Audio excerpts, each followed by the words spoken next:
Anwar Hussain sir, अब तो lockdown ख़त्म हो चुका है और अनलॉकडाउन 1 शुरू हुआ है, इसके बारे में आपका क्या ख्याल है?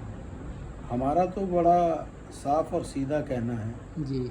जब मैं अपने देश और अपने क्षेत्र की भोली भाली जनता को देखता हूँ तो कोरोना से डर लगता है, और जब सरकार की नीतियों को देखते हैं तो मजाक लगता है। अब वो बता दूँ मैं आपको किस तरह से मजाक लगता है।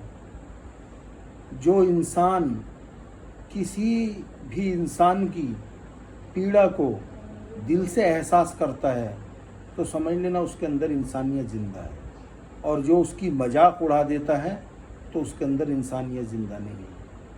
बहुत अच्छी तरह से मालूम है सभी देशवासियों को, जब ये बीमारी की शुरुआत हमारे देश में हुई, बहुत कम तादाद में पेशेंट थे, तो उस समय इतना बड़ा लॉकडाउन हमारे देश की सरकार ने लगा दिया, और जिसके कारण हमारे देश की अर्थव्यवस्था पूरी तरह से चरमरा चुकी है, और शायद बरसों लग जाएंगे उसको संभलने में। और सरकार आज भी चुनाव की रणनीतियाँ तैयार कर रही है बिहार के अंदर।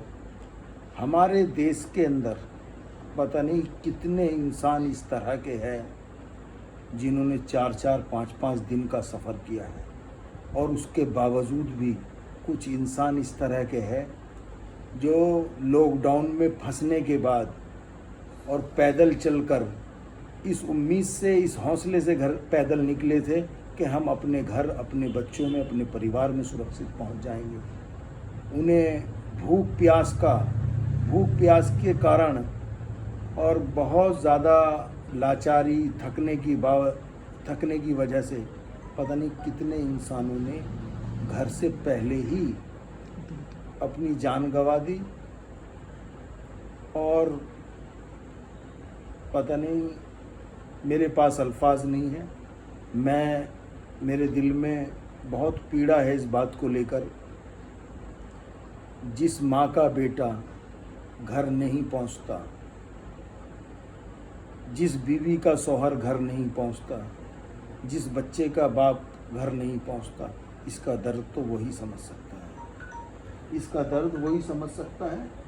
तो भैया, ये तो बड़े मामले हैं, कथनी और करनी में बड़ा फ़र्क है। ये लॉकडाउन टोटल फ्लॉप हो चुका है। टोटल लॉकडाउन फ्लॉप था। सरकार की रणनीति से मैं संतुष्ट नहीं हूँ,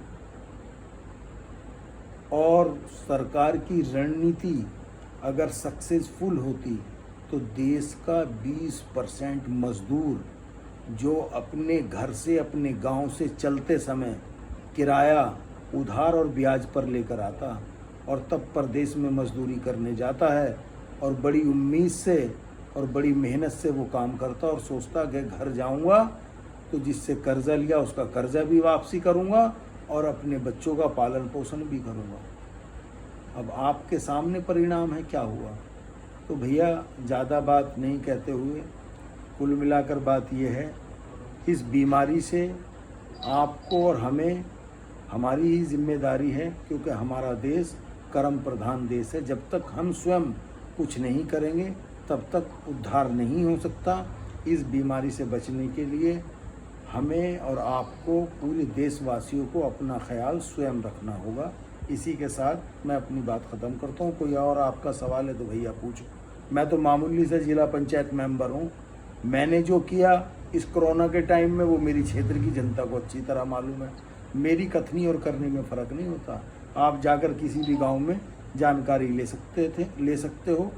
मेरे बस का जो था वो मैंने भरपूर किया, सिर्फ इसलिए इंसान की बेहतरी के लिए और ऊपर वाले की रज़ा के लिए। आप मेरे क्षेत्र के गाँवों में जाकर जानकारी ले लेना। ठीक है भैया, धन्यवाद।